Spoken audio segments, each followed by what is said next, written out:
Es un verdadero placer contar con la participación de todos ustedes en este evento tan especial. Mi nombre es Greg Sherwood. Me hace feliz tener conmigo hoy al escritor y profesor, el Dr. Eldon Taylor. Eldon Taylor, como probablemente sepan, ha sido premiado por el New York Times como autor de superventas de más de 300 libros, vídeos y audios. Es el inventor de la tecnología patentada como diálogo interno, Inner Talk, y es también el fundador y presidente de Investigación de la Conciencia Progresiva, Progressive Awareness Research. Se le considera un maestro de la mente y un experto tanto en hipnosis como en comunicación del subconsciente.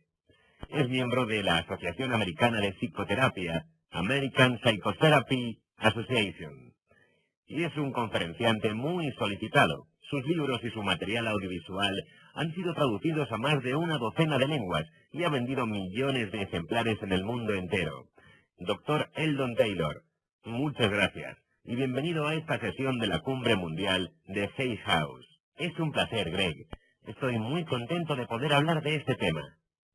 Bien, ¿sabe usted que el objetivo de estas horas en las sesiones de la Cumbre Mundial de Hay House es dar a todos aquellos que quizá comprenden en alguna medida su trabajo o que incluso lo han seguido durante años una oportunidad para que en el corto espacio de una hora puedan adquirir algún medio, algún sistema, algunas orientaciones que puedan poner en funcionamiento en sus propias vidas? Sé muy bien que usted conoce muchísimos procedimientos adecuados para ello y que, de hecho, el principal objetivo de su carrera profesional es ayudar a la gente a cambiar y a conseguir mejorar de una manera clara su vida. Me ha llamado la atención y estoy seguro de que lo mismo pensarán muchos de nuestros oyentes. Una de las frases que he visto en uno de sus libros, justamente en uno que acabo de leer, y que dice: nuestra propia inseguridad es nuestro mayor desafío. Creo que muchos de nosotros, cuando escuchamos a grandes oradores como usted y leemos libros como los que usted escribe, nos emocionamos y encontramos inspiración en sus palabras, pero no conseguimos del todo poner en práctica sus consejos, porque me pregunto, y por eso estoy tan interesado en su trabajo, si no hay algo en nuestro subconsciente, algún grado de inseguridad que nos impide conseguir el optimismo y las esperanzas que podríamos obtener en nuestra vida, optimismo y esperanzas, de los que precisamente habla usted en su último libro. Gracias, Greg. En realidad podríamos decir que todo eso que dice es un problema que tenemos como metido en una cáscara de nuez. La gente es capaz de mencionar distintos motivos que les impiden conseguir el éxito. Así, por ejemplo, algunos pueden decir que es una cuestión de tiempo, otros que no les ha llegado todavía la oportunidad, que esto o aquello, y así hasta el infinito. Nada de eso tiene gran importancia porque lo más importante es que para triunfar tenemos que saber quiénes somos y cuáles son nuestros límites. Tenemos que aprender cuáles son nuestras creencias y es importante saber por qué motivo las tenemos. Parece algo obvio, incluso estúpido el decirlo, pero cuando vamos más allá de lo que es superficial, la verdad es que no tenemos ni idea de lo poderosa que es nuestra mente. Una de las cosas que vengo haciendo a lo largo de los últimos 30 años es reflexionar en torno al modo en que nuestras creencias influyen en nuestras vidas. No estoy hablando de creencias religiosas, hablo de nuestras opiniones sobre la vida en general. Hace unos 30 años experimenté un cambio en mi vida profesional. Por aquel entonces yo era criminalista y me pasaba el día poniendo en práctica distintos métodos de detección de mentiras, supervisaba investigaciones, incluso llevaba a cabo sesiones de hipnosis médicas, y muchas veces me preguntaba por qué hacía la gente esas locuras, por qué las personas actuaban de esa forma autodestructiva, tan perjudicial para ellas mismas. No tenía sentido para mí. Claro que sí, es lo mismo que pienso yo. Indudablemente, la mayoría de nosotros no somos delincuentes, pero creo que todos pensamos lo mismo acerca de lo que podemos llegar a hacernos a nosotros mismos y a nuestros amigos y familiares. Desde luego. Además, créame, a veces vi gente que... Quiero decir, si usted ha tenido un accidente, por ejemplo, si alguien ha entrado en su casa a robar, o ha perdido algo, o ha sufrido un robo, no se puede elegir a una o dos personas para que pasen por el test de detección de mentiras. Según nuestras leyes, el funcionario encargado debe traer a todo aquel que haya tenido acceso al lugar. Vaya. Así que muy a menudo ocurría que hablaba con personas que eran muy honradas, se lo comprobaba por las reacciones que tenían cuando se sometían al test que nos estaban engañando. Bueno, pues para descartarlos como implicados en un robo de importancia, yo tenía que encontrar esos otros factores que les hacían reaccionar de ese modo. Y esos otros factores eran muy variados. Bueno, estaba claro que ellos no se habían llevado los $3.000 que faltaban, pero lo que sí que habían hecho es dejar pasar a sus amigos al teatro sin cobrarles. O a lo mejor, lo que sí que habían hecho es abusar de la barra libre de un bar. O habían robado, es cierto, pero hace 1000 años, gasolina a su vecino, que era agricultor. Y eso es lo que ocurre, que uno siempre puede tener invariablemente una larga lista de hechos que empañan nuestra integridad en cualquier intento o propósito que nos planteemos. El problema es que nuestras investigaciones han probado que mentir, aunque sea una sola vez, es malo para nuestra salud. Sin duda. Volvamos a los resultados de las investigaciones. No hay duda de que la integridad es una herramienta muy importante en nuestras vidas, pero no es un tema del que oigamos hablar a menudo hoy en día. Llegar a saber quiénes somos, Greg, quiénes somos de verdad, implica que debemos averiguar cómo hemos llegado a ser lo que somos y cuáles son nuestras creencias. La gente, por ejemplo, no entiende que en la actualidad tenemos conocimientos muy sólidos que nos explican por qué un individuo, por ejemplo, una persona con trastornos de personalidad múltiple, en una de sus personalidades puede tener los ojos azules y después chasquea los dedos y cambia de personalidad, y su color de ojos es marrón. La verdad es que cuando leí que ocurren cosas así, me costó creerlo, Eldon. Pues ocurren. Quiero decir que cuando yo iba al colegio y me educaron, bueno, pues yo creo que no me he distanciado mucho del que era, y a usted le ocurrirá lo mismo. Sí, me parece que crecimos dentro de la misma generación freudiana. Sí, de creencia obsoleta, me imagino, ¿no? Así es. Ya sabe, se nos decía que nuestro ADN estaba rígidamente conectado, que no había manera de cambiarlo, y eso era todo. Nos enseñaban otras muchas falsedades, como que los test de inteligencia eran inmutables, o que no existía la neuroplasticidad. Creo que la palabra ni existía por aquel entonces. Lo único que nos decían era que las células de nuestro cerebro empezaban a morir a la edad de 32 años aproximadamente, y que no podían regenerarse después. Sí, en efecto, hay un montón de creencias injustificadas que remontan a esa época, pero lo más importante es que muchas de ellas persisten y mucha gente no se da cuenta de que la estructura de sus creencias influye en su cuerpo mucho más de lo que se imaginan. Es decir, piensen de este modo. Lo único que ocurre cuando un paciente con trastornos de personalidad múltiple cambia de personalidad y ya no es más tiempo Susan, sino Susie, es que lo que él cree acerca de quién es, su memoria de quién es, ha cambiado. Esto es lo único que cambia, su propio conocimiento de sí mismo. Tenemos pacientes que no es que ya cambien de color de ojos, es que, según nos dice Talbot, un individuo que tiene un enorme hematoma en su brazo derecho, incluso deja de tenerlo tan pronto como cambia de personalidad. Uno de mis ejemplos favoritos que ilustra el poder del que estamos hablando es la conclusión a la que llega David Phillips, de la Universidad de San Diego, en California. Es un estudio que ha llevado a cabo. Lo que Phillips hizo fue decir, veamos, si la mente tiene tanto poder, si nuestra capacidad de creer tiene tanta influencia en nuestra salud, bienestar y longevidad, tengo que ser capaz de cuantificarlo. ¿Qué pasaría si voy a China, en donde crean firmemente en su sistema zodiacal y astrológico, hasta tal punto que no solo te dicen cuál será tu vocación, sino de qué te vas a morir? Así pues, si estudiamos las personas que han nacido bajo un signo del zodiaco que dice que morirán de cáncer, ¿cuántos morirán efectivamente de cáncer? De manera que Phillips se fue a China y recopiló estadísticas que hacían referencia a años pasados.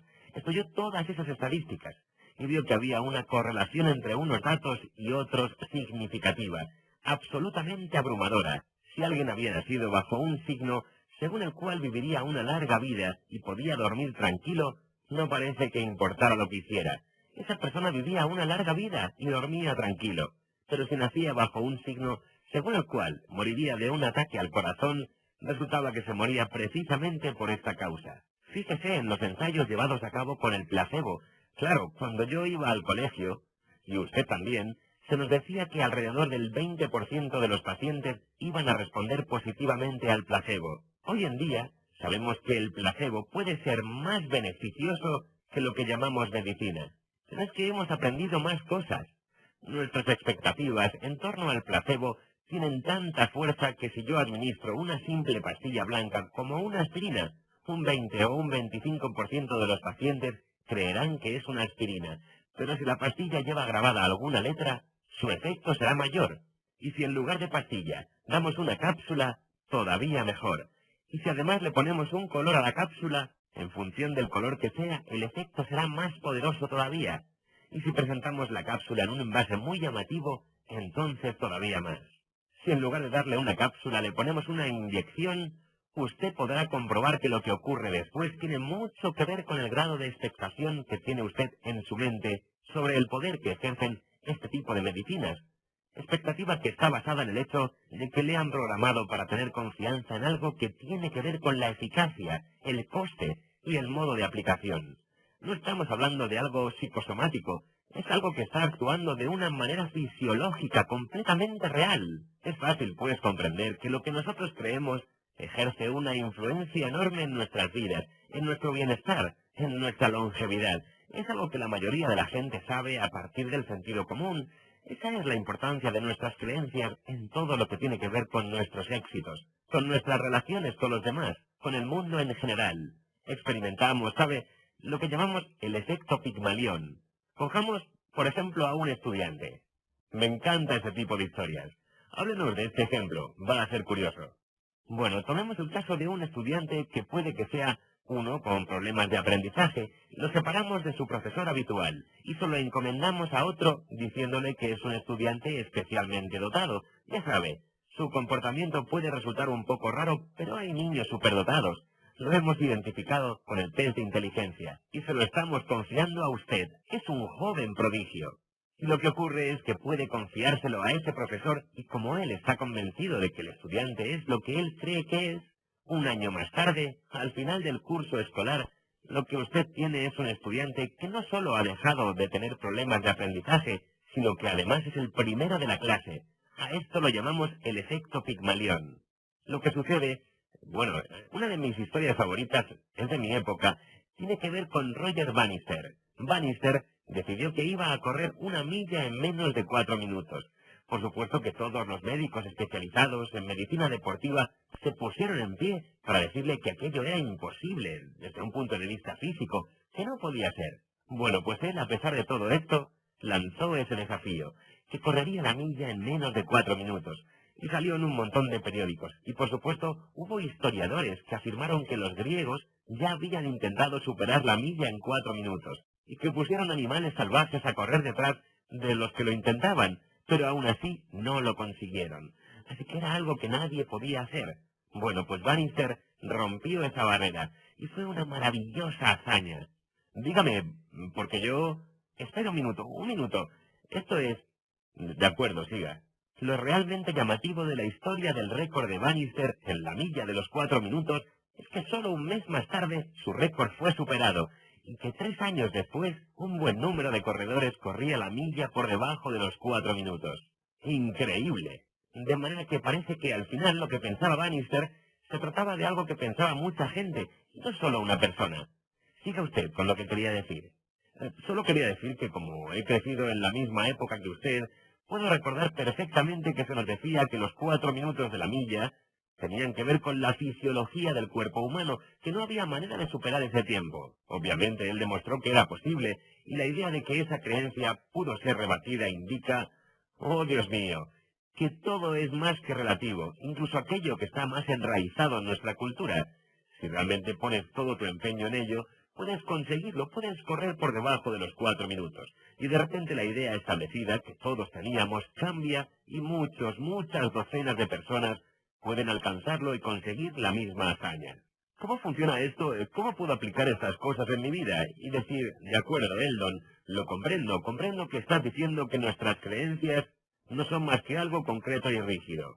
Nos las tomamos muy en serio como placebos o como reglas acerca de lo que nuestros cuerpos pueden o no hacer, pero personalmente sé muy bien que tengo certezas que me limitan y que me parecen verdaderamente reales, porque me las han inculcado mi madre o mi padre, o mi entorno cultural o lo que sea. ¿Cómo empieza usted a liberarse de ellas, especialmente de las creencias que limitan nuestras posibilidades? Bien, creo que se trata de un proceso sencillo, asentado, por así decir, sobre 3 patas. La primera de estas patas tiene que ver con que comprendamos la naturaleza de las limitaciones de nuestras creencias. Y lo podemos hacer analizando el fluido de nuestra conciencia, lo que yo llamo nuestra conversación interna. Muchísimas veces en mis seminarios, para poner un ejemplo, utilizo un ejercicio que voy a compartir con ustedes ahora. Si preguntamos a nuestro público, ¿cuántos de ustedes querrían ganar $1.000.000 este año en sus negocios? Todos levantan las manos. Yo también levanto la mía, Eldon, la levanto. De acuerdo. Ahora si les decimos, ¿entienden lo que les digo? Van a hacerse con $1.000.000. Van a ganar $1.000.000. No van a ganarlo en la lotería, es decir, tendrá usted que hacer algo diferente de lo que ha hecho hasta ahora. Va a tener que asumir probablemente riesgos. Puede que tengan que pedir un crédito. Puede incluso que tengan que hipotecar sus casas. Puede que empiecen un nuevo negocio, que tendrán que hacer algo para ganar ese $1.000.000. Y todo comenzará con la certeza de cada uno de ustedes de que lo conseguirá. De modo que quiero que se digan a sí mismos, despacio, que leyéndoselo en voz baja para ustedes mismos. Este año voy a ganar $1.000.000. Y sabes, Greg, solo han pasado unos segundos, pero ya puedo ver sonrisas en las caras de las gentes y cabezas que asienten. Y eso es porque lo que ocurre es que cuando uno se habla con sinceridad, puedes tener una conversación que ya has tenido con anterioridad. Y puede decirse, claro, seguro. ¿Y qué es lo que vas a hacer? ¿Robar un banco? Porque tu certeza más íntima no cree que tengas capacidad de conseguirlo. En un segundo nos llega, y obviamente si crees que no vas a ser capaz por la razón que sea, está claro que no lo vas a conseguir. En cambio, si tuvieras a Bill Gates en la misma habitación, sabes que su proceso mental sería algo así como, bien, $1.000.000 cubre al personal que está a mi servicio. Hay una diferencia enorme en cómo vemos cada uno de nosotros las cosas. Y si analizamos al detalle el fluido de nuestra conciencia, obtendremos una reacción directa a lo que de verdad creemos. De manera que cuando nos decimos a nosotros mismos, valgo para esto, estoy preparado para hacerlo, y lo creemos de verdad, lo que conseguimos es que de nuestro interior rebote hacia nosotros la afirmación, ya está, ve a por ello, y no, ya, ¿qué quieres decir? Bueno, ¿para qué? ¿Te acuerdas de cuándo? Y ese tipo de diálogos. De esta manera nos vamos dando cuenta. Esta es la primera pata sobre la que asienta el proceso del que he hablado. Después tenemos que reinventarnos. Esta es la segunda pata. Me he pasado años y años haciéndolo y por supuesto de esto trata la Inner Talk, diálogo interno. Hay maneras de reciclarse mediante las afirmaciones. Louis Hay, claro, fundó la Hay House, basándose en la fortaleza del poder de las afirmaciones. Las afirmaciones que nos dicen a nosotros mismos que somos buenos una y otra vez. Mediante la repetición, la respuesta, tienen mucha eficacia. Desgraciadamente, hay aspectos del comportamiento humano, de la personalidad humana, diría yo, que no son una ayuda para estas afirmaciones. Menos mal, me alegra saber que está usted dispuesto a admitirlo, porque pienso que hay muchas personas que, como yo, lo han intentado y que lo han conseguido hasta cierto punto, pero que se sienten como si hubieran tropezado con una pared de ladrillos que ellos mismos han levantado, y no sé si usted lo llamará dudas internas en torno a nosotros mismos, o comportamiento autodestructivo, o únicamente creencias nocivas, rígidas y concretas. Bueno, podemos tener distintas estrategias para afrontar este tipo de situaciones. Déjeme que le ponga un ejemplo de la vida real para que podamos profundizar en esta idea juntos. Cuando yo era pequeño, quería ser cantante. Iba a ser el siguiente Wayne Newton. Solía ver con mi familia ese programa tan famoso que se llamaba Hit Parade. Y había una canción que me encantaba. Se llamaba Vaya con Dios. Y yo la cantaba y practicaba una y otra vez. Por tiempo después, resulta que nos reunimos en Wyoming y mi madre me empujó al centro de la habitación porque la familia de mi padre era de menos cultura. Y la de mi madre era, digamos, una familia de cuello blanco. Y no siempre se llevaban bien. Mi madre en un momento determinado vio que podía iniciarse alguna discusión y quiso cortarla por lo sano. Y por eso me empujó. Bueno, me colocó en medio de ese grupo de personas tan serio y dijo, mi hijo canta. En ese momento se me quebró la voz. Salí de la habitación con lágrimas en los ojos. Fue un momento en el que me quedé petrificado, ¿sabe? Tuve que haberme dicho en algún nivel interno, ya está, no soy Wayne Newton, no voy a volver a hacerlo más.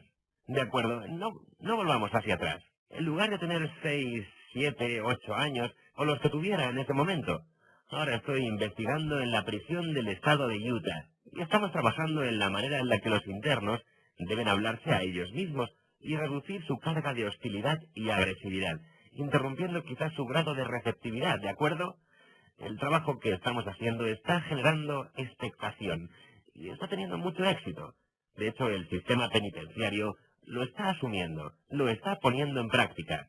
Un amigo mío, William Guillory, me dijo: «Hey, Eldon, me encantaría que compartieras tu trabajo con un grupo de mis mejores alumnos en la Universidad de Utah». «Por mí encantado, Bill. ¿Cuándo sería?». Me lo dijo y yo le pregunté: «¿Dónde será la reunión?». Y él me dijo: «En el Kingsbury Hall». «¿Y por qué en el Kingsbury Hall, William?». «Saben ustedes que en el Kingsbury Hall hay 1.200, quizás 1.500 asientos, y normalmente un grupo de los mejores alumnos suele ser pequeño. Por ejemplo, un grupo de 30 sería enorme en este caso». Y él me dijo: «Oh, es que sucede que los químicos negros de América están en la ciudad y, como sabes, yo soy su presidente, y me gustaría que te escucharan ellos también.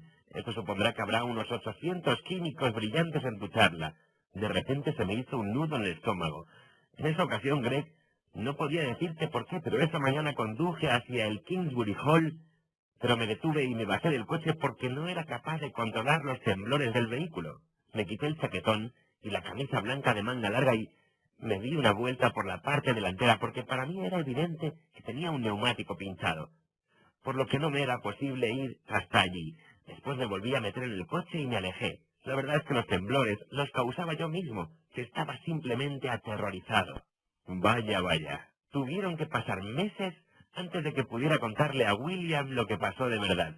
Pero por una feliz casualidad, no mucho tiempo después, un actor me preguntó si podrían usar la tecnología de la Inner Talk, diálogo interno, para ayudarles a superar el miedo escénico. Así que, como haría un buen estudiante de ciencias, diseñé un perfil que fuera exclusivo para los pensamientos que recorren la mente de quienes tienen esa ansiedad ante una representación escénica.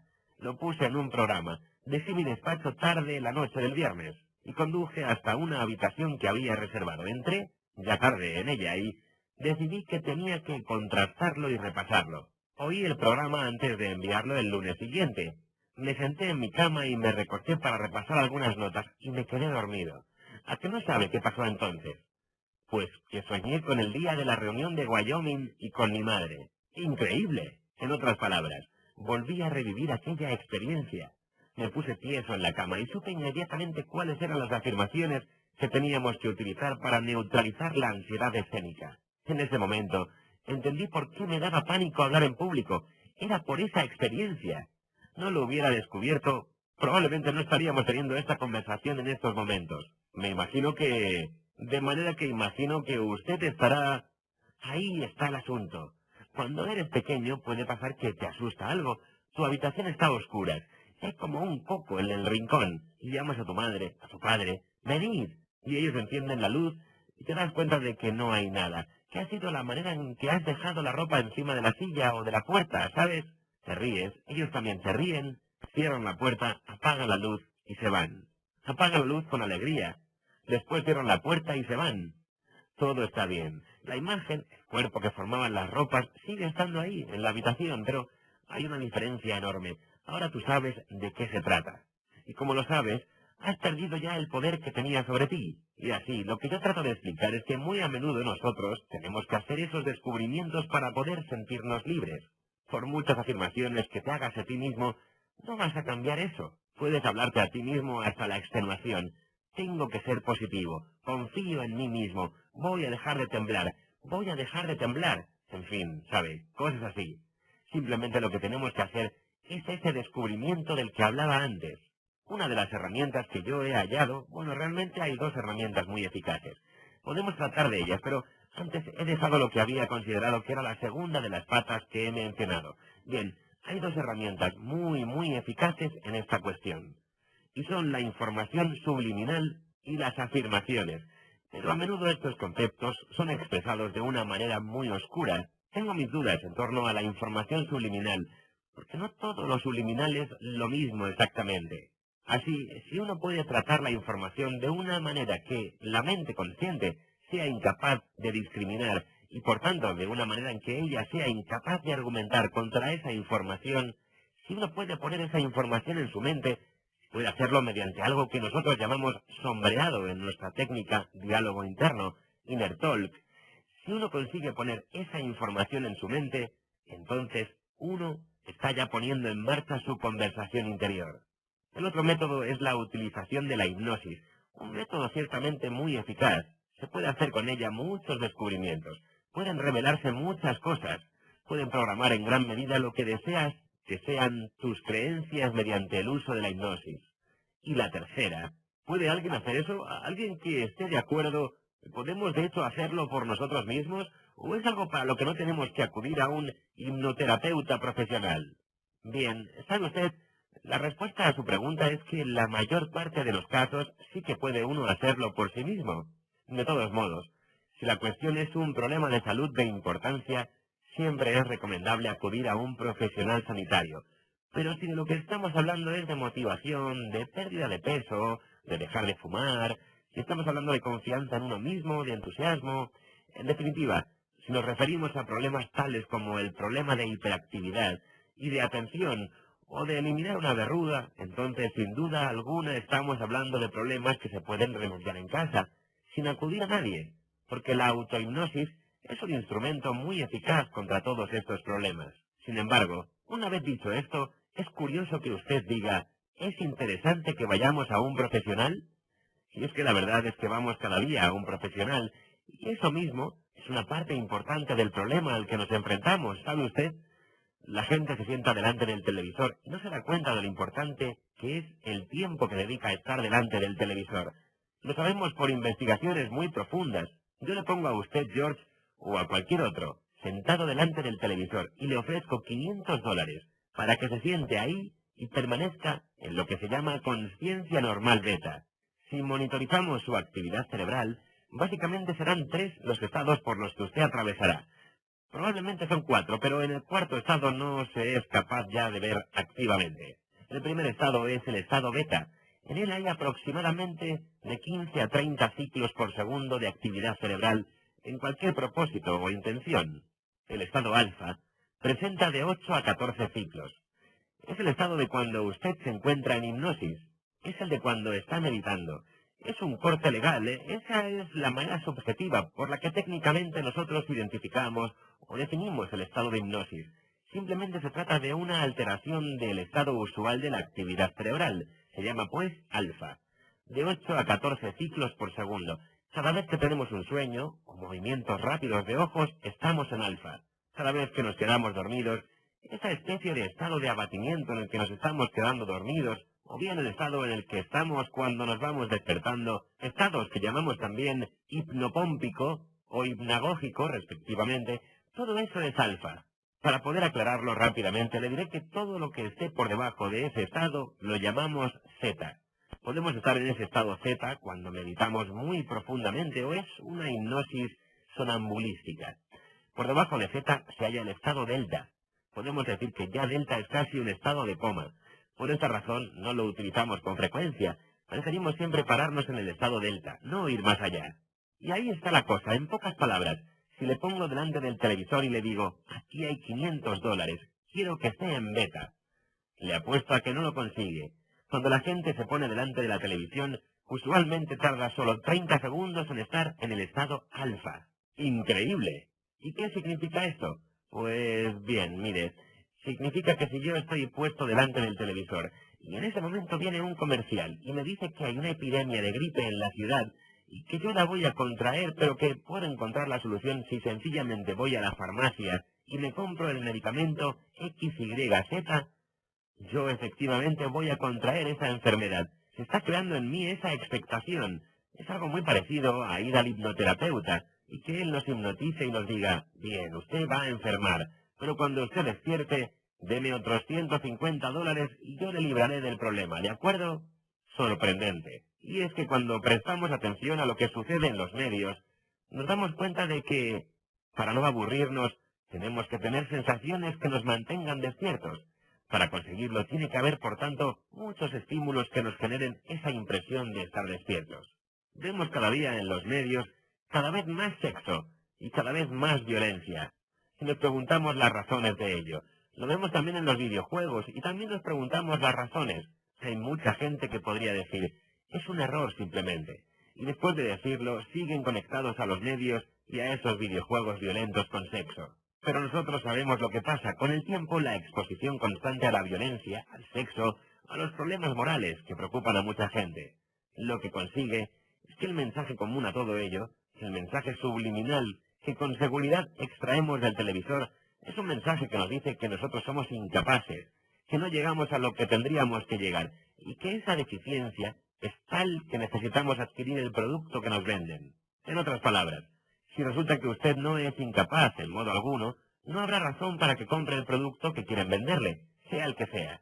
Y para eso están los lemas publicitarios que nos llevan a un producto o bien a la organización y a la campaña de un político cualquiera.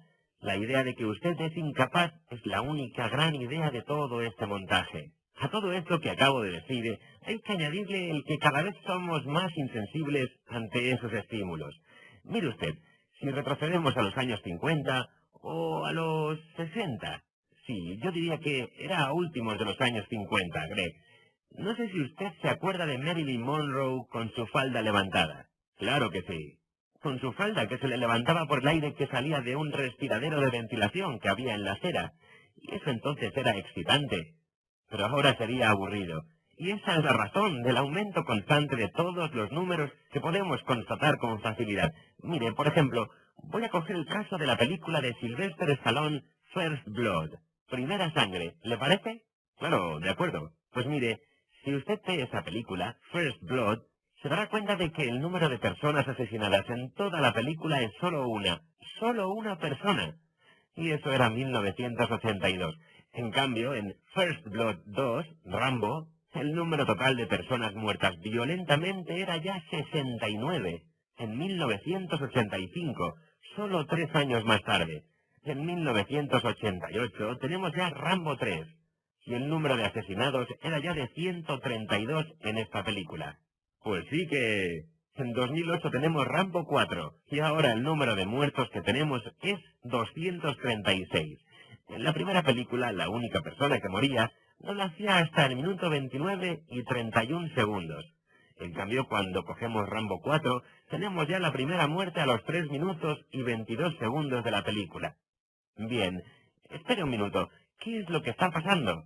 Pues simplemente que cada vez hay más y más estímulos sencillamente para evitar el aburrimiento del espectador.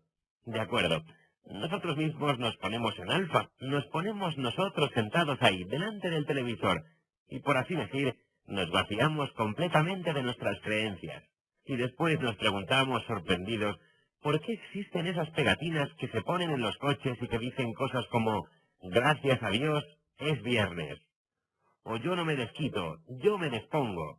De hecho, hemos interiorizado todo esto en nuestros sistemas de creencias. Y así, la tercera pata de la que hemos hablado y a la que quiero hacer mención ahora es esta. Tenemos que analizar qué es exactamente lo que creemos. Es algo a lo que yo ahora dedico una gran cantidad de tiempo. Y sabe usted, permítame que le ponga otro ejemplo, porque los ejemplos son muy ilustrativos de todo esto. No hace mucho tiempo, yo seguía 2 cadenas de noticias. Una era muy de derechas, la otra era una cadena muy de izquierdas. Y se dio el caso de que las dos, al mismo tiempo, pusieron en marcha unas encuestas. Una de ellas, la primera, presentaba la pregunta para su encuesta de la siguiente manera. ¿Cree usted que los contribuyentes de menor renta deberían ser obligados a pagar para que los niños ricos puedan ir a sus escuelas privadas? Por su parte, la otra cadena presentaba la siguiente pregunta a sus encuestados. ¿Cree usted que los contribuyentes con menor renta deberían ser obligados a buscarse un segundo trabajo para poder tener el dinero suficiente para llevar a sus hijos a escuelas que de verdad funcionen? Bien, la verdad es que toda la cuestión iba en torno a los vales escolares, pero la manera en que esas 2 cadenas presentaban el tema daba como resultado que cuando oía a la de izquierdas, yo decía que por supuesto que no, mientras que si oía a la de derechas, que estaba a favor de los vales escolares, y preguntaba si se debía obligar a las familias con menos recursos a buscar un segundo trabajo, si querían llevar a sus hijos a los mejores colegios. También entonces yo me decía que por supuesto que no, que eso no estaba bien. Y es que, bien, aquí hay 2 cosas de importancia. La primera es, ¿por qué razono ante todo a partir de lo que me dice un lema, un eslogan? Si es que realmente estoy interesado en la cuestión de que se trate, lo que tengo que hacer es buscar vales escolares en Google. Debo ir a la biblioteca, averiguar qué son exactamente esos vales escolares, quién los usa, de dónde sale el dinero para esos vales, qué impacto pueden tener en nuestro sistema educativo, qué tipo de estudiantes estamos formando, quiénes son los que realmente saldrían beneficiados de estos vales. ¿No le parece que yo debería obtener información como esa mejor que simplemente tragarme frases publicitarias o eslóganes? Así lo creo yo, sí. Yo también pienso así. Si es que quiero estar de verdad bien informado. El segundo punto es el siguiente. Si yo me identifico a mí mismo como una persona de izquierdas, con seguridad no voy a escuchar la cadena de derechas. Si me identifico más bien con la derecha, con seguridad no voy a querer tener contacto alguno con la cadena de izquierdas. Así, lo que consigo de verdad es que elijo sumergirme, por así decir, en un sistema de creencias y seguir ese sistema como si fuera un perrito detrás de su dueña, o como si fuera un niño y siguiera el flautista de Amelín. Y todo eso me lleva a mi pregunta favorita, que voy a plantearle a usted y a nuestra audiencia, Greg. ¿Cuál fue su último pensamiento verdaderamente original? Bien, ¿sabe qué? Tengo que decírselo. Leí esa pregunta en uno de sus libros. Y he estado semanas enteras pensando en ello, y creo que realmente es un desafío estremecedor el que usted nos pone delante cuando nos plantea esa pregunta, porque es muy difícil. Cuando comienzas a desarmar cada creencia, cada idea que tienes, te das cuenta que siempre parece estar conectada a algo que te han dicho, o a algo que has asumido de otros, o a algo que te han enseñado, y entonces te haces la siguiente pregunta. Bien, ¿nadie más que yo piensa eso? Es realmente muy difícil encontrar un pensamiento totalmente original en nosotros. Así es. Como usted dice, todavía más, si uno presta atención a ello, entonces se da cuenta de que no son solo nuestras ideas, nuestros pensamientos, son también nuestros objetivos, nuestras ambiciones, nuestros deseos. ¿Sabe usted?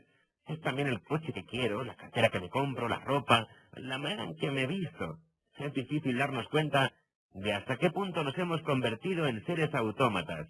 Darnos cuenta de hasta qué punto nuestro comportamiento está programado justamente para ser manipulado sin que nos apercibamos de ello, sin que haya una plena disposición mental en nuestro comportamiento. Una cosa muy reveladora de todo esto es prestar atención a cómo cambia la gente de ropa. Tengo una amiga psicóloga que trabaja en un programa de radio. Trabaja en un programa de radio al que la gente llama para conversar, ¿eh? Psicóloga, y le encantan las motos de Harley Davidson. Voy a decirle de qué se trata con todo esto. Y es que cuando ella está montada en su Harley, con su motocicleta entre las piernas, cuando se ha puesto sus pantalones de cuero y su casco, es una persona diferente a cuando está arreglada formalmente en su oficina tratando con un cliente. Camina de una manera distinta, habla de otro modo, es una persona diferente. La mayor parte de nosotros sabemos que si cambiamos nuestras ropas, si nos ponemos unas zapatillas de deporte o unos jeans, nos comportamos de una manera distinta que cuando vamos de traje y corbata. ¿Por qué pasa esto? ¿Es que nuestra manera de vestir nos predispone a hablar de una manera u otra? Mire, he tenido durante muchos años una granja de cría de caballos, un establo de caballos de carreras. Yo mismo tenía la licencia para ejercer de entrenador de caballos de carreras. Y he tenido también entrenadores de caballos trabajando para mí. Y lo que puedo decirle es que cuando me ponía las botas y los pantalones de faena y me iba al establo con los caballos, bien, pues que tenía que prestar mucha atención para que no cambiara dentro de mí algo que me hiciera, por así decir, adquirir un carácter nuevo. Y todo eso simplemente porque me había puesto un par de prendas nuevas. Lo que la gente necesita, yo al menos pienso que la gente lo necesita, es entender bien lo que voy a decir a continuación. Y tengo el propósito de comunicárselo hoy, Greg. Hace años, al final de los 50, un hombre muy brillante llamado Benjamin Libet, sirviéndose de su equipo EEG, lo más adelantado que había en ese momento, estudió los potenciales corticales evocados, también llamados ondas P300, potenciales que se incluían en un área del cerebro de la que sabemos que está asociada con todos los procesos inconscientes. Y de esta investigación surgió un tema de gran importancia. Es el tema que tiene que ver con la libre voluntad. Si antes de que llevemos a cabo un acto consciente o tengamos un pensamiento, uno u otro, están precedidos por una actividad en el área de lo inconsciente. ¿Puede decirse en propiedad que tenemos libre voluntad? Era sin duda alguna un tema de debate muy interesante que surgió a partir de los muchos trabajos de Libet, pero incluso hoy en día es de total actualidad. está totalmente vivo, porque nosotros ahora ya no tenemos que servirnos de medias aproximadas, porque tenemos algo llamado fMRI. Así, sirviéndonos de imágenes obtenidas por resonancia magnética, podemos ver en tiempo real cómo el cerebro toma decisiones, y así puedo decirle, sin el menor atisbo de duda, que un técnico en fMRI sería capaz en muchas ocasiones de decirle a usted lo que usted va a decir 10 segundos antes de que usted sepa lo que va a decir. Es muy importante que comprenda esto, que lo comprenda todo el mundo. Su inconsciente está decidiendo el 90% de las cosas que va a hacer, y un técnico en MRI será capaz de conocer antes que usted mismo las decisiones que usted de hecho tomará. Es increíble. Ahora que usted ha comprendido perfectamente esto, tiene que pararse un momento y decirse, entiendo todo esto, lo entiendo. ¿Qué importancia tiene toda la información que hemos estado introduciendo en nuestro subconsciente? En el lenguaje ya anticuado de los programadores de ordenadores se hablaba de GIGO, Garbage In, Garbage Out. Esto es, de basura que se introducía en los programas y de basura que se sacaba de ellos, ¿verdad? Así pues, si usted se da cuenta de que nuestra mente está consumiendo toda esa información procedente de los medios de comunicación, si cae en la cuenta de que nuestra mente está consumiendo todo lo que viene de la televisión, de los ordenadores y de los juegos a los que jugamos, si consumimos todo eso, cuando nos planteamos el dilema, ¿hago esto o aquello o no lo hago? ¿Cómo piensa usted que se toma esa decisión? Si viene un tipo y corta el tráfico a las 5 de la tarde, al volver del trabajo, y usted se ve en ese momento agitando su puño cerrado mientras toca y toca la bocina de su automóvil, y toda su adrenalina se dispara, quizás se pregunte, ¿por qué dejo que tonterías como esta me saquen de quicio? Bien, es por las razones que ya le he enseñado. Lo que sucede es que no es realmente usted quien ha tomado la decisión de comportarse de esa manera. La decisión vino de su subconsciente. Hay un colega, yo seguí, no hace mucho, un curso CEU sobre las adicciones, un hombre encantador. No sé si debería o no decir aquí su nombre, porque no tiene que hacerlo. Puede ser algo un poco embarazoso para él. Bien, era el dinamizador del curso, un hombre pero que muy bien preparado para lo que hacía, y me contó una historia sobre sí mismo. Me dijo, ¿sabe usted? Puede darse cuenta de que tengo algo de sobrepeso. Y de hecho tenía mucho sobrepeso. Pues bien, quiero que sepa que la verdad es que me he quitado bastantes kilos, y me ha costado mucho conseguirlo, y todo comenzó, y esto es muy relevante para una parte de nuestro comportamiento, algo que creo que todos nosotros hemos experimentado alguna vez. Todo comenzó cuando decidí que iba a perder peso, porque iba a dar este curso sobre adicciones, y a fin de cuentas, la comida es también una adicción. Y me puse a pensar en eso, y pensé lo que iba a hacer. Me acababa de mudar a una nueva ciudad, y decidí que, puesto que allí no había ningún establecimiento de la cadena Krispy Kreme Donut, y yo tenía que coger la autopista para ir a uno, bien, pues lo que yo haría es dejar de ir a los Krispy Kreme. Así, sin duda, perderé peso porque soy capaz de comerme en un día una docena de donuts de los que venden en Krispy Kreme. ¡Guau! Continuó él diciéndome. Así pues, renuncié a ir a Krispy Kreme. Ya habían pasado un par de meses y lo estaba haciendo bien. Estaba perdiendo peso. Un día tuve que coger la autopista para salir de la ciudad, y en cuanto cogí la carretera, me vino la idea a la cabeza. Los donuts de Krispy Kreme. Me dije a mí mismo, no seas tonto, lo has hecho muy bien. No vas a pararte en un Krispy Kreme. Y a continuación, yo mismo me respondí y me dije, pero te vas a parar y te vas a tomar un café. Pero es que no te vas a conformar con un café. Bien, la verdad es que te has portado muy bien durante mucho tiempo, y un donut no te va a hacer daño. Sí, pero es que no vas a tener bastante con uno. Siempre comes más de uno. Pero no tienes por qué hacerlo una vez. Tú tienes más fuerza de voluntad que eso. Sabes que comerte un solo donut está bien. Y después de todo, la taza de café te la vas a tomar de cualquier manera. Me dijo que estaba teniendo toda esa conversación consigo mismo en su cabeza cuando se dio cuenta de que había salido de la autopista y estaba estacionando su automóvil en el aparcamiento del Krispy Kreme. Es muy extraño. De alguna manera casi inconscientemente había tomado ya la decisión, al menos la fundamental. Sí, así es. Gracias a procesos de comportamientos automáticos, estaba ahí. En su defensa me dijo, cuando me di cuenta de dónde estaba, me fui del lugar. Pero no me fue fácil. ¿Sabe usted? Esa especie de diálogo de ese señor que usted nos ha contado, me parece que es un diálogo que todos nosotros tenemos todo el tiempo acerca de un asunto o de otro. Ya se trata de plantarle cara a nuestro jefe, ya de enfrentarnos a problemas de peso, o de sentarnos a hacer nuestro trabajo con un poco más de esmero para así mejorar nuestra posición en nuestra empresa. Él fue capaz de salirse de esa especie de conducción subconsciente que lo había llevado hasta el Krispy Kreme y tomó una decisión consciente que probablemente fue muy buena para su salud. ¿Hay alguna técnica para ello? ¿Por qué él fue capaz de hacerlo mientras que, como muchos de nosotros, durante muchos años nunca había intentado siquiera cambiar su comportamiento? Bien, por eso he contado esta anécdota, porque ahora se trata de la tercera pata. La técnica para ello viene como resultado de la conciencia. Cuando yo soy consciente de que esos procesos de conducta son automáticos, de que esas decisiones han sido tomadas por mi inconsciente sin contar con mi conciencia, puedo intentar cambiar ese estado de cosas. Puedo perfectamente. El libro breve que usted mencionó, Self-Hypnosis and Subliminal Technology, se vende en Amazon.com por algo así como $15. Y es realmente todo un curso sobre eso.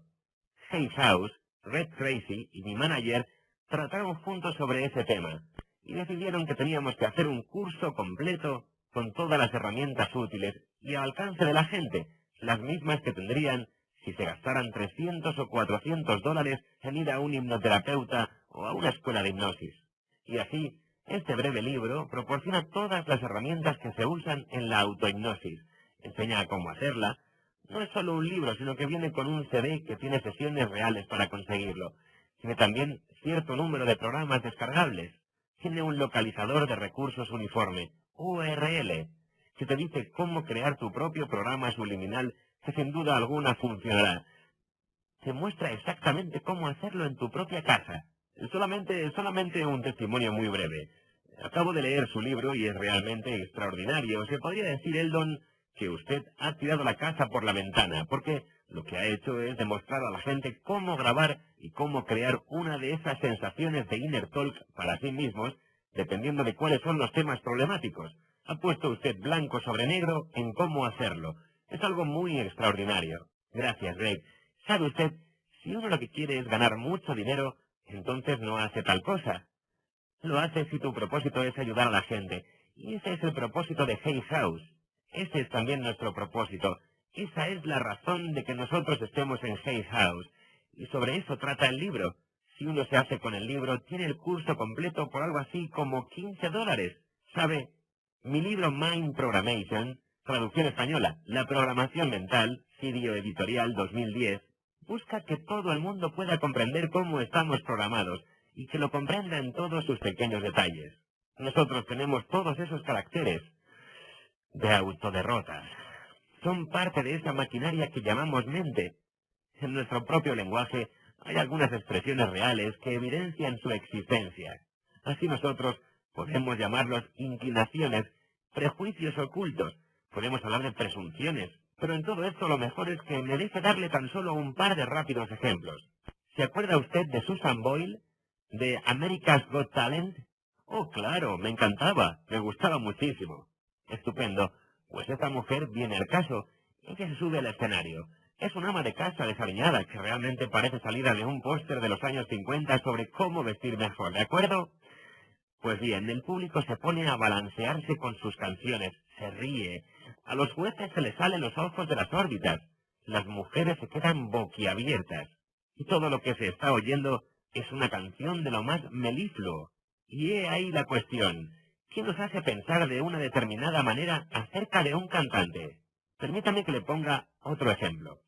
Hacemos test que determinan hasta qué punto las personas son capaces de adaptarse a un contexto, a una situación dada. Así, por ejemplo, a lo mejor le hacemos entrar en una habitación en la que hay 2 mesas y colgando por encima de cada una de ellas hay una cuerda. Y encima de una de ellas hay un martillo y algunos clavos. Le decimos que hay que unir entre sí las 2 cuerdas. Entonces usted coge el cabo de una de las cuerdas y camina hacia la otra mesa, pero no puede alcanzar la otra cuerda. Pues bien, coge la otra y se da cuenta de que tampoco puede llegar hasta la otra. Vemos a la gente mirar, intentar hacerse una idea, sentarse encima de la mesa, hacer todo tipo de maniobras, hasta que finalmente mueven la cabeza en señal de imposibilidad. ¿Sabe usted? Hay algunos que cogen el martillo y miran a ver a qué podrían dar martillazos y finalmente lo dejan. Y esto sucede porque para ellos un martillo No puede ser en manera alguna un péndulo, pero sabe, si ellos ataran el martillo a una de las cuerdas y la hicieran balancear, podrían llegar hasta la otra mesa y alcanzar la punta de la otra cuerda. La cuerda, al balancearse, llegaría hasta ellos y les permitiría atar las dos juntas. Nosotros les decimos que intenten salir de la caja en la que están encerrados, pero ellos nos responden: ¿qué caja? ¿Qué quiere decir usted? Bien, es solo un ejemplo de la imposibilidad para muchos de pensar de una manera diferente, creativa. Piense en este otro ejemplo. Es uno de mis favoritos. Quiero que todo el mundo, usted también, Greg, piense en la saliva que tiene en su boca. De acuerdo. Hágala girar en su boca. Imagine cómo sería si no la tuviera. Me gusta mucho la mía, porque sin ella no podría hablar, así que, en una escala de 1 a 10, yo le doy a la mía un 9,5. Le daría un 10, pero no tengo tanta como quisiera tener. Ahora lo que quiero que haga es que se imagine que hay un vaso de cristal delante de usted, y quiero que escupa algo de esa saliva en el vaso. Quiero que a continuación usted se la vuelva a beber. ¡Qué asco! Venga, vale. No, muchísimas gracias, de verdad. Para usted, como para el 99% de la población, la saliva que ha escupido en el vaso es asquerosa, mientras que la saliva que está en su boca está muy bien. Y entonces tenemos que preguntarnos, ¿y eso por qué? Estaba en mi boca. Solamente ha estado fuera de ella un segundo o dos. En esta situación dada, ¿qué es lo que me hace ver las cosas de una determinada manera? Jesse Jackson cuenta una historia, y perdóname, pero es que es una historia que hace falta valor para contar. Cuenta que una noche volvía de una conferencia. Estaba oscuro, estaba volviendo a su hotel, y escuchó a alguien caminando rápidamente hacia él. Eran unos pasos pesados que venían por detrás. Se alarmó, se dio la vuelta, y cuando vio que se trataba de unos hombres blancos, se tranquilizó. Se tranquilizó. Muy interesante. Ahora bien, en el caso de Jesse Jackson, admitir ese prejuicio, sí, implica echarle mucho valor. Todos tenemos esos prejuicios ocultos, tenemos todos esos mecanismos mentales. La razón por la que escribí Choices and Illusions, traducción española, Decisiones e Ilusiones, Obelisco 2008, y Mind Programming, traducción española, La Programación Universal, Sirio Editorial 2010, los dos libros, los dos en Hay House, era mostrar paso a paso cómo adquirimos esos prejuicios, qué son exactamente y cómo librarnos de ellos. Así, una vez que es consciente de cómo estamos programados, una vez que ha tomado una decisión y uno ha hecho su elección, uno está en el parking del Krispy Kreme, todo lo que sabe uno es que va a entrar. Oh, Taylor, he escuchado lo que usted ha dicho, pero simplemente no lo voy a hacer hoy. Tiene que tomar esa decisión, tiene que decidirse a hacer esas tres cosas. Tiene que ser proactivo y decirle que va a hacerse cargo de su propia vida. Una vez que esto sucede, Greg, podría estar con usted horas y horas contándole miles, literalmente miles de casos de gente que ha aplicado este método en su vida y la ha hecho cambiar de una manera inimaginable, que ha cambiado su vida tanto que parece increíble. Bien, quiero que sepa que me siento muy inspirado por todo esto. Yo he leído dos de sus libros, incluyendo el que trata de la autohipnosis, y sé que este método está ahí, que usted lo ha hecho muy accesible, pero usted también dice otra cosa que es muy interesante. En particular, para aquellos de nosotros que hemos dedicado mucho tiempo a pensar en cómo mejorarnos a nosotros mismos y hemos leído un montón de libros sobre el tema.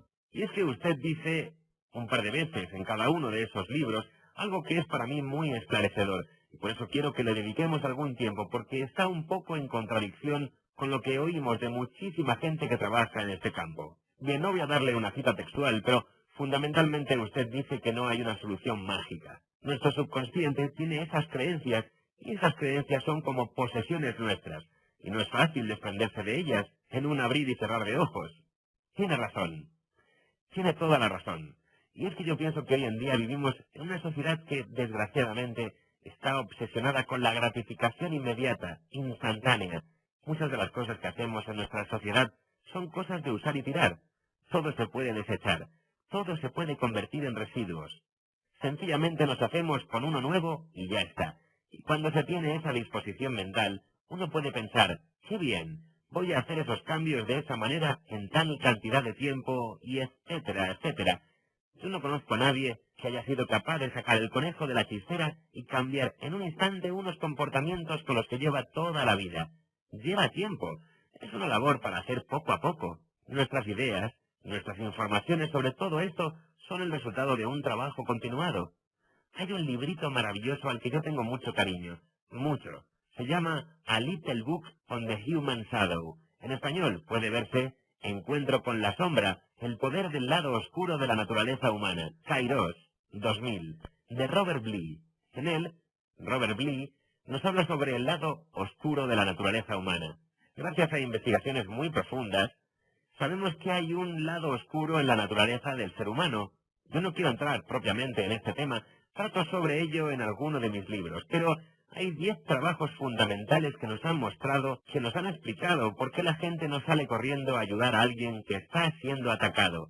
Estas obras nos explican aquello que ha sido llamado el efecto Lucifer en el ser humano, pero podemos dejar de lado, al menos por el momento, esto porque podemos asumir que todos los que nos están oyendo son gente Hay House, y por ese motivo están una zancada por delante de todo esto.